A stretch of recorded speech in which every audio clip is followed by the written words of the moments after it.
There are places in Rome where the empire is not remembered. It is still physically recorded. Not the famous stops everyone repeats, but the sites where emperors changed the city's shape, built new public rituals, and left behind structures so durable that later centuries built around them. Some survive because they were reused, others survive because parts of them ended up sealed under later construction, which preserved what weather and rebuilding normally erase. In this video we visit 10 Roman emperor sites you probably haven't heard of, meaning they are missing from most first-time itineraries, even though you can still see them today. Ready? Let's roam. Number 10. The Stadium of Domitian beneath Piazza Navona. Domitian. Piazza Navona keeps Domitian Stadium alive in plain sight. The piazza's long oval shape follows the footprint of an ancient arena built for athletic contests, and the surrounding buildings preserve that curve because the city reused the plan instead of replacing it. Beneath street level, surviving masonry and visitable remains confirm the stadium's structure, so this is not a guess based on the piazza's shape. Domitian's reign is remembered for power and tension, but this shows another priority: spectacle architecture used to present Rome as a cultural capital as well as a political one. The emperor is gone, but the city still traces his outline. Number 9. The Mausoleum of Augustus. Augustus built his mausoleum early, in 28 BCE, when his new political order was still being formed. That timing matters because it turns the building into a statement, not a memorial. The structure still reads as deliberate mass and form, a huge circular monument designed to dominate the landscape, and it later became closely tied to the imperial family's public memory through dynastic burials. In Rome, tombs were never only private, they were political. You can still see the scale that made the message persuasive, even after later centuries stripped it down. Number 8. The Ara Pacis, Augustus. The Ara Pacis is one of the clearest surviving examples of Augustan ideology turned into public ritual. Commissioned by the Senate and dedicated in 9 BCE, it presents order as something you can see: processions, priests, officials, and the imperial family integrated into a civic scene that looks structured on purpose. Then the other half of the message, the natural world rendered as controlled abundance, vines, fruit, and dense plant life that signal prosperity as a product of stability. The altar does not argue with slogans, it argues with imagery, and that is why it still works. It teaches the viewer that peace has an author, and the regime wants that author recognized. Number 7. The Forum of Augustus and the Temple of Mars Ultor, Augustus. Augustus built a new forum because he needed a new frame for authority. The Temple of Mars Ultor, Mars the Avenger, tied his legitimacy to the language of justice and retribution in a city still shaped by civil war. The surviving walls are not small fragments. They still stand high enough to control the space, and you can feel how architecture was used to direct attention and shape behavior. This forum hosted legal and ceremonial functions. Public life performed inside an Augustan narrative. Emperors did not only rule through armies, they ruled through space, by deciding where authority would be seen and how it would feel. Number 6.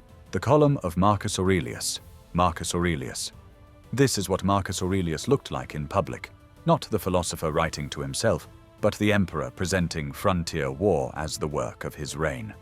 The spiral reliefs depict campaigns on the Danube frontier during his reign, carved as a continuous narrative of marching, battle, siege, and submission. The column survives because it was built to survive, a victory monument designed to outlast the moment it describes. Its imagery is intense and crowded, and it captures a period when Rome's borders were under sustained pressure. If you want a single object that shows how the late 2nd century felt, not calm, not stable, but managed through force, this column still says it clearly. Number 5. Trajan's Markets. Trajan's markets are standing proof that Roman power was administrative as much as it was military. The complex is built into the hillside in stacked terraces, using brick and concrete vaulting that still holds its shape. It is often described as a market complex, and the space is likely mixed commerce with administrative use. But the deeper point is what the structure demonstrates. Rome could carve a hill, stabilize it, and turn it into organized, controlled space. This is imperial building as engineering, not decoration. Trajan expanded the empire, but this shows the other side of that story. Expansion translated into systems inside the capital. Number 4, the Arch of Titus. Titus, built under Domitian. The Arch of Titus still stands where Rome wanted political memory to be unavoidable. Inside the archway, the reliefs depict a triumph, and the spoils taken from Jerusalem, including the menorah, carved as a procession of objects meant to be recognized. This is how the Flavian dynasty anchored legitimacy, victory presented as evidence, then fixed into stone so the city would repeat the message every time people passed through. The arch is not subtle, and it was not designed to be. It is a public record of what Rome wanted celebrated, and its survival keeps that record visible. Number 3, the Basilica of Maxentius and Constantine. Maxentius and Constantine.